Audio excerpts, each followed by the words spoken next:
नमस्कार, स्वागत है आपको मार्केट टाइम्स रिव्यू में। इस वक्त आप देख रहे हैं मंडियों का हाल और मैं मनीषा गुप्ता। आज हम बात करेंगे मंडियों के हाल में चने की, क्योंकि बाजारों के अंदर चने की कीमतों के अंदर एक गिरावट देखने को मिली है। उसके साथ ही मंडियों की अगर हम बात करें तो मंडियों के अंदर भी चने का अंदर एक गिरावट देखने को मिली है। हाजिर बाजारों में चने के भाव में कल 100 रुपये से लेकर 150 रुपये तक की नरमी दर्ज की गई। बाजारों के अंदर एक गिरावट का माहौल दलहन बाजार के लिए घर आता हुआ नजर आ रहा है। यहाँ पर अगर हम बात करें उड़द दाल की, तुअर दाल की, इन सब के में भी गिरावट देखने को मिल रही है और मूंग की दालों के अंदर भी भारी गिरावट यहाँ पर बनती हुई नजर आई है। सरकार ने आयात कोटे के लाइसेंस जारी कर दिए हैं और उसके बाद से लगातार अब कीमतों के अंदर एक दबाव देखने को मिल रहा है। उसके साथ ही जिस हिसाब से अगर हम वायदा बाजारों की बात करें तो चने के अंदर एक हल्की सी तेजी बनती हुई नजर आई थी, लेकिन वो 5300 तक बाजार गए भी, वहाँ से फिर से एक करेक्शन बनते हुए नजर आ रहा है और आज बाजारों के अंदर भारी गिरावट देखने को मिला, जहां पर हमने चने के अंदर आधी फीसद से ज़्यादा की गिरावट आती हुई देखी है। बाजार अभी भी गिरावट के साथ ही कारोबार कर रहे हैं। वायदा बाजार की बात करें या फिर हम बात करें हाजिर बाजारों की, हाजिर मंडियों की, दोनों के अंदर ही एक गिरावट बन रही है। अब एक गिरावट में आगे आपको क्या करके चलना चाहिए, बाजारों के अंदर क्या एक तेजी बनती हुई नजर आएगी, इस साल चने का रकबा बढ़ने का आसार है, तो क्या बाजारों के अंदर उस खबर की वजह से यहाँ पर गिरावट देखने को मिल रही है और कीमतों के अंदर आगे क्या उछाल बनेगा या गिरावट रहेगा, इन चीज़ों को जानने के लिए हम आपसे बहुत जल्द जुड़ेंगे सुरेश अग्रवाल, दाल मिल एसोसिएशन के प्रधान, जो आपको बताएंगे बाजारों के अंदर क्या करके चलें आप। क्योंकि बाजार जिस तरह से हमने लगातार उनसे बात करी है, उन्होंने बताया भी है कि कीमतों के अंदर गिरावट जारी रहेगी, क्योंकि इससे पहले भी हमने उनसे बात करी और उन्होंने बताया कि कीमतों के अंदर दालों में अब जो तेज़ी लगातार बेतहाशा तेज़ी पिछले 1 महीने हमने देखी है आती हुई, वहाँ से अब गिरावट बनेगी और ये गिरावट आगे भी कायम रहेगी और ये गिरावट अभी भी हम देख पा रहे हैं कि बाजार गिरावट के साथ ही देखने को मिल रहा है। आपको बता दें, सरकार ने पहले तुअर दाल के आयात कोटे को लेकर जो लाइसेंस जारी किया था वो 32 दिनों का वक्त दिया गया था, जिसके अंदर 4 लाख टन तुअर आयात करने के लिए कारोबारियों से कहा गया था, लेकिन कारोबारी वहाँ पर 32 दिन का समय उनके लिए कम था। उन्होंने आवेदन लिखा, सरकार को पत्र लिखा, उसके बाद सरकार ने उनकी बात सुनी और उस आवेदन को बढ़ा दिया गया, जो कि 15 नवंबर तक तारीख तय की गई थी। अब उस 15 नवंबर को लेकर 31 दिसंबर तक तय कर दी गई है। अब 4 लाख टन तुअर का आयात कर सकते हैं 31 दिसंबर तक। कीमतों के अंदर अब एक गिरावट देखने को मिली, क्योंकि बाज़ारों के अंदर जिस हिसाब से हमने तेजी आती हुई देखी और बाज़ार लगातार तेज़ी की तरफ रहे और तुअर दाल की कीमतें भी आसमान छूती हुई नजर आई और आम उपभोक्ता को इससे काफ़ी नुकसान हो रहा था, काफ़ी मुश्किलों का सामना करना पड़ रहा था, क्योंकि दाल और उसके साथ ही खाद्य तेल के अंदर भी इस साल काफ़ी हमने तेजी आती हुई देखी है। तो अब यहाँ से दालों के अंदर तो नरमी बनती हुई नज़र आ रही है। आने वाले टाइम में दालों की कीमतों में एक और गिरावट देखने को मिल सकती है, क्योंकि आयात शुरू हो चुका है तुअर का और आने वाले टाइम में आयात और बढ़ेगा। यहाँ पर अगर हम बात करते हैं चने की, क्योंकि चने के अंदर बाजार एक अच्छी गिरावट दिखाता हुआ नजर आ रहा है। बाज़ारों के अंदर हमने 5700 तक भी लेवल आते हुए देखे, वहाँ से बाज़ार गिरावट की तरफ गए और अभी भी बाज़ार 5200 के पास देखने को मिला। हालांकि बीच में एक सीमित दायरे के अंदर हमने कारोबार आते हुए देखा है। अब इस सीमित दायरे के कारोबार अब गिरावट लेकर आया है। चने का रकबा इस साल बढ़ने का आसार है, क्योंकि इस साल एमएसपी बढ़ा दी गई है चने की और कीमतों के अंदर भी अच्छे मूल्य देखने को मिले थे बीच में, तो इस वजह से किसानों का रुझान चने की तरफ है। चने का मूल्य भी इस साल अच्छा मिला और एमएसपी भी बढ़ चुका है, तो इसलिए किसान अब चने का रकबा बढ़ा रहे हैं बाकी चीज़ों को छोड़कर। तो अगर चने की कीमतें यहाँ पर अगर जिस हिसाब से देखने को मिल रही थी, अब वहाँ से करेक्शन बनती हुई नजर आई है और आज बाज़ारों के अंदर गिरावट देखने को मिली है। इस वक्त हमारे साथ जुड़े हैं सुरेश अग्रवाल, दाल मिल एसोसिएशन के प्रेसिडेंट, जो आपको बताएंगे बाजार आगे दाल को लेकर क्या रह सकता है और उनकी तरफ से, सरकार की तरफ से दालों की कीमतों को लेकर क्या निर्णय लिया जा रहा है। सुरेश जी, स्वागत है आपको मार्केट टाइम्स टीवी पर। जी नमस्कार। नमस्कार सुरेश जी, सबसे पहले अगर हम यहाँ पे बात करते हैं चने की और ओवरऑल अगर हम बात करें दालों की, तो कीमतों के अंदर गिरावट देखने को मिल रही है। सबसे बड़ी वजह जानना चाहेंगे कि यहाँ पर दालों की कीमतों के अंदर गिरावट की वजह क्या लग रही है आपको? नहीं, देखिए, जिस प्रकार चने में गिरावट आई है जी। और जिस प्रकार ये एनसीडीएस ने अभी चना जो बेचा है, उससे मार्केट जो है काफी आगे नीचे हुआ, जबकि आज इंदौर में दिवाली का मुहूर्त भी था, मगर नेफेड ने अभी 2 दिन से चना नहीं बेचा और उनके टेंडर ने रद्द कर दिए और आज जो फ्यूचर मार्केट है, जिसको हम कमोडिटी कहते हैं, उन्होंने आज मार्केट को काफी नीचे गिराया है।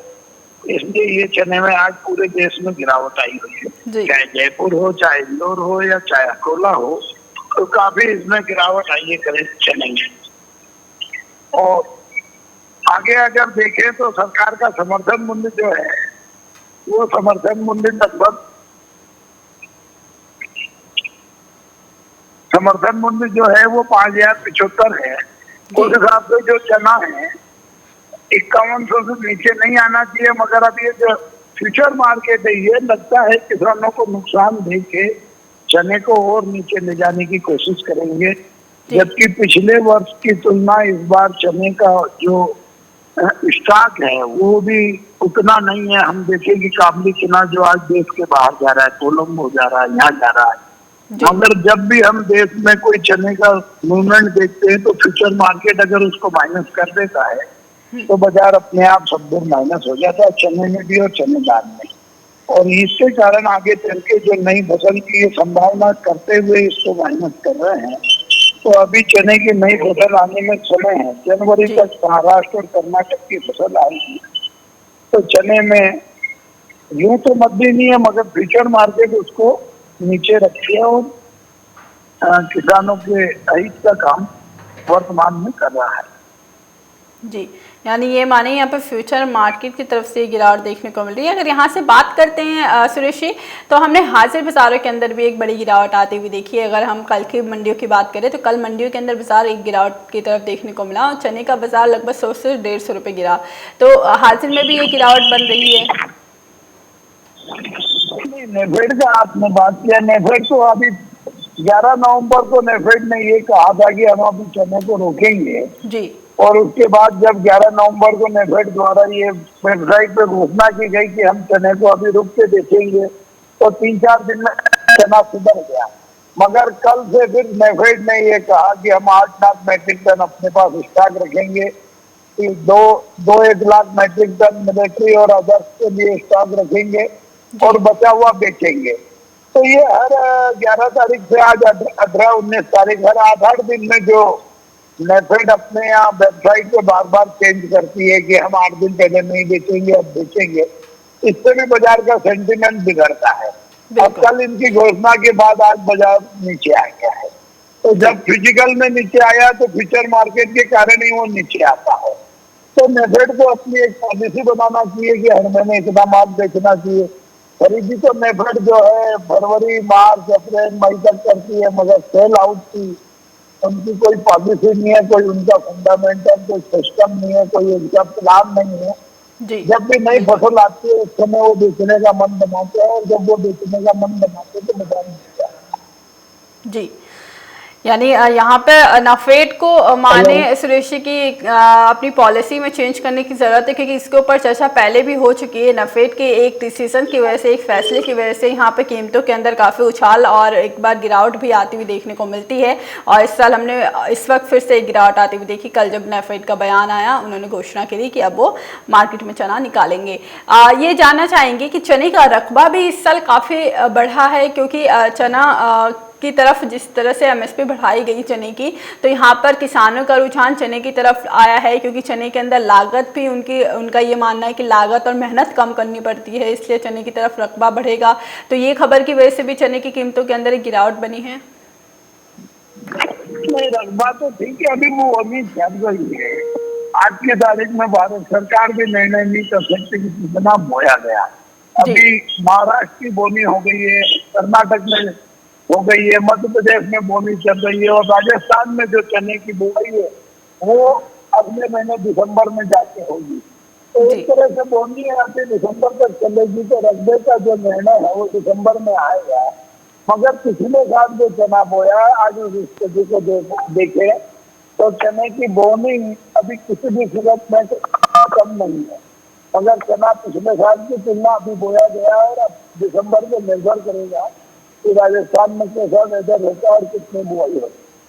मगर नेफेड को जो चने की पॉलिसी बनाना चाहिए, उसके लिए मैंने भारत के प्रधानमंत्री जी को पत्र भी लिखा है कि नेफेड में हर 8 दिन में परिवर्तन किया जाता है, जिससे देश के व्यापारी और किसानों को नुकसान होता है, बड़ी कंपनियों को लाभ होता है। तो नेफेड की पॉलिसी ऐसी बनना चाहिए कि हर महीने तुअर, उड़द, मूंग, चना बिकता रहे और उस पॉलिसी को बनाने की जरूरत है। अब ये प्रधानमंत्री कार्यालय पर निर्भर होता है जी कि वो क्या निर्णय, क्या दिशा निर्देश देते हैं, नहीं भी देते हैं, इच्छा है नहीं इच्छा है। मगर देश में एक सिस्टम होना चाहिए, पॉलिसी का सिस्टम होना चाहिए। बिल्कुल। और जिस प्रकार सरकार से मंजूरी लेके इन्होंने चना खरीदा, उसी प्रकार सरकार से मंजूरी लेके विक्रय करने की पॉलिसी भारत सरकार को बनाना चाहिए। जी, यानी नाफेड को यहाँ पर वर्क करने की ज़रूरत है और पॉलिसी बनाने की ज़रूरत है, क्योंकि इससे किसानों को काफ़ी नुकसान हो सकता है। जब चने के भाव, अगर ये चना अगर बाज़ार में निकालते हैं तो चने के भाव के अंदर ऑलरेडी गिरावट देखने को मिली, और जिस हिसाब से किसान यहाँ पर मानिए सुरेश जी कि किसान अब यहाँ पर बोइंग कर रहे हैं, बुआई कर रहे हैं, सोइंग कर रहे हैं, तो यहाँ पर किसानों को यहाँ पर उनका मनोबल भी गिरेगा कि नाफेड ने ऐसा निकाल दिया तो बाज़ार अचानक से गिर गए, तो जो बुआई करना चाहते हैं उनको भी यहाँ पर थोड़ा किसानों का मनोबल गिर सकता है नाफेड के इस फैसले की वजह से। देखिए, किसानों का मनोबल तो इसलिए गिरेगा कि फ्यूचर में अभी 5600 रुपए का चना अभी 5200 रुपए से नीचे कर दिया है जी। मगर फिर भी किसान के पास चने बोने के अलावा दूसरे विकल्प कम रहते हैं, क्योंकि जिन किसानों के पास चने में पानी की कम सुविधा है उनको मजबूरन चना बोना पड़ता है, और जिन किसानों के पास पर्याप्त नहर है, ट्यूबवेल है या पानी का साधन है, उनको गेहूं और अन्य फसल में जाना पड़ता है। तो किसान तो अपने जमीन की परिस्थिति और पानी की परिस्थिति को देख के अपनी बुआई करेगा। मगर सरकार को इन बातों पर चिंता करना चाहिए। काफी समय से भारत सरकार इन विषयों पर गंभीर नहीं है, चिंतन भी नहीं हो रहा है, प्लानिंग नहीं है, तो किसानों के हित में इलाज करना चाहिए ताकि किसानों को नुकसान से बचाया जाए।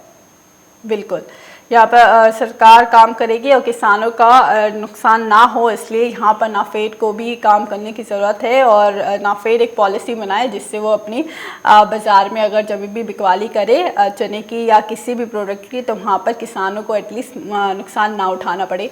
सुरेश जी, इसके साथ ही चने के बारे में हमने बात करी, बाकी दालों के बारे में भी जानना चाहेंगे, क्योंकि लगातार आपने दालों की कीमतों को लेकर बातें की हैं और बताई हैं, और वो हमने देखी हैं सच भी हुई हैं, क्योंकि कीमतें अब लगातार गिर रही हैं। तो आयात को लेकर और उड़द आयात को लेकर जब मंजूरी मिली उसके बाद से कीमतों के अंदर एक काफ़ी अच्छी गिरावट देखने को मिली, और आम उपभोक्ता हालांकि इससे खुश है। तो यहाँ पर अब कीमतें क्या लगती हैं, अब स्थिर रहेंगी ये जो कीमतें आ चुकी हैं बाकी दालों की, अगर उड़द, मसूर और मूंग की बात करें, या फिर यहाँ पर कीमतें और गिर सकती हैं? नहीं, बाकी दालों में तो हम देखें कि पिछले काफी समय से बाजार नीचे है जी। उड़द जो है अपने स्थान पर वो 2-3 रुपए प्लस माइनस हो रहा है। तुअर में काफी बाजार नीचे आ गया है। अब तुअर स्टेबल हो गई, अब इससे नीचे जाना अभी वर्तमान में नहीं है। अब नई फसल तुअर की जो कर्नाटक महाराष्ट्र से आएगी वो दिसंबर में आएगी, तो उस समय इस पर वापस फिर मंथन होगा कि कैसा वेदर है और कैसी फसल आती है। तो बाकी दालें अभी एक तरह से गिरावट के दौर में ही चल रही है। अब उड़द का हम देखें तो उड़द की नई फसल इंडिया में तो आना थी, वो आ गई। अब जो नई उड़द की क्रॉप आएगी वो जनवरी में बर्मा की आएगी जी। और भारत सरकार ने लाइसेंस भी दिए मार्च तक के, तो बर्मा का भी निर्णय दिसंबर में होगा कि वहाँ कैसी आती है, तो वो फसल अच्छी आती है तो फिर उस हिसाब से उड़द काफी मात्रा में आ सकता है। मसूर तो ऐसे ही काफी नीचे है, और चने का जो है वो बुआई का समय चल रहा है। तो बाकी दालों में भी अभी स्थिरता बनी रहेगी, ज्यादा कोई ऊंचा नीचा या ज्यादा भाव बढ़े या भाव घटे ऐसी संभावना अभी वर्तमान नजर नहीं आ रही जी। तो यहाँ पर कीमतें, यहाँ पर अगर हम चने की बात करें और उसके साथ ही बाकी दालों की भी, तो अब दालों की कीमतें स्थिर देखने को मिल सकते हैं। उसके साथ ही चने के अंदर अब यहाँ पर नाफेड अगर कोई फैसला लेता है तो कीमतें के अंदर एक बार फिर से तेजी बनती हुई नजर आएगी। सुरेश जी, यहाँ से अगर हम माने जिस हिसाब से नाफेड ने ये चीज़ निकाली है, अगर नाफेड मंडियों के अंदर चना लेकर आता है और बिकवाली करनी शुरू कर देता है, तो क्या कीमतें 5000 से नीचे भी जाएंगी? नेफेड को तो देखिए चना बेचना भी पड़ेगा, क्योंकि अब नई चने की फसल आ रही है। नेफेड को चना विक्रय करना था आज से 2 महीने जी। अब नेफेड को मार्केट में चना बेचना पड़ेगा, और साथ में भारत सरकार ये चाहेगी और राज्य सरकार ये चाहेगी कि नेफेड फिर से खरीदी करे नई क्रॉप की। तो जब नई क्रॉप की खरीदी और तो भारत सरकार से मांग करते हुए पिछली बार 15 लाख मेट्रिक टन की खरीदने की केंद्र सरकार ने राज्यों को, अलग अलग राज्यों को अनुमति दी। इस बार भी सभी राज्य, चाहे राजस्थान हो, वो अनुमति मांगेंगे, मध्य प्रदेश मांगेगा, तो नेफेड को खरीदी करना ही पड़ेगी। अब बिल्कुल समर्थन मूल्य के नेफेड खरीदी करने के लिए इसलिए भी इसको जरूरी हो जाता है कि मध्य प्रदेश सरकार इसकी डिमांड करेगी हर साल की तरह। और नेफेड को माल को कम करना था, तो आज से 2 महीने पहले माल का चलने का विक्रय किया जाना था। 11 नवंबर को उनने कहा अभी हम नहीं बेच रहे हैं। इसी प्रकार कई बार उनके वक्तव्य आए कि हम चना नहीं बेच रहे हैं, और समय पे चना नहीं बेचते हैं। समय निकलने के बाद जब नई फसल आती है तब वो अपना स्टॉक क्लियर करते, जिससे देश के किसान को ज्यादा नुकसान होता है, साथ में व्यापारी और निगम को भी नुकसान। जी। सुरेश जी, मेरा आपसे आखिरी सवाल होगा, चने की कीमतों के अंदर आप कितनी गिरावट देखने को मिल सकती है? क्योंकि आपने जिस हिसाब से बताया दिसंबर तक हर जगह पर बुआई भारत देश में जहाँ पे चना उगाया जाता है वहाँ पर हो जाएगी, तो उसके बाद कीमतों के अंदर आप अभी कितनी गिरावट एक्सपेक्ट कर रहे हैं कि बाजारों के अंदर आ सकती है, या अगर तेजी की तरफ बढ़ता है तो कितनी तक तेजी आ सकती है बाजार में? नहीं, गिरावट तो तेजी तो अभी मुश्किल है। गिरावट भी ज्यादा नहीं आई क्योंकि काफी चना इस समय काफी है और वो देश के बाहर जाना है, तो उसका एक सपोर्ट है। दूसरा, ऑस्ट्रेलिया का चना आना उसमें ड्यूटी है, तो वो चना अभी वर्तमान में नहीं आ रहा है।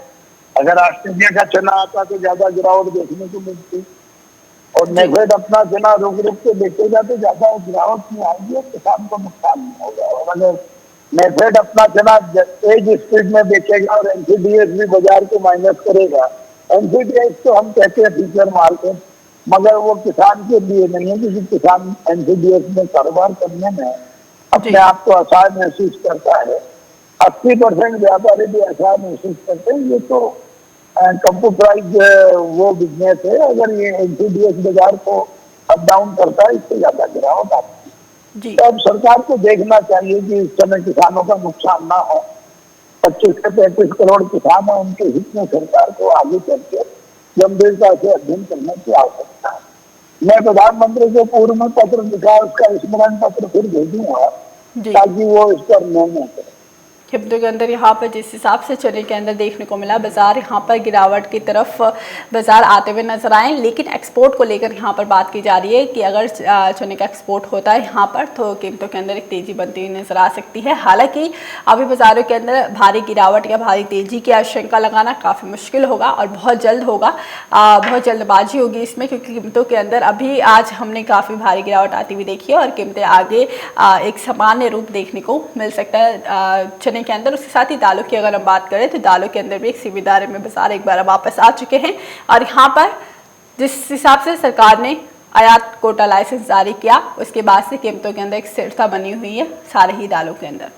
अभी के लिए मंडियों के हाल में बस इतना ही। आगे और खबरें देखने के लिए देखते रहिए मार्केट टाइम्स टीवी।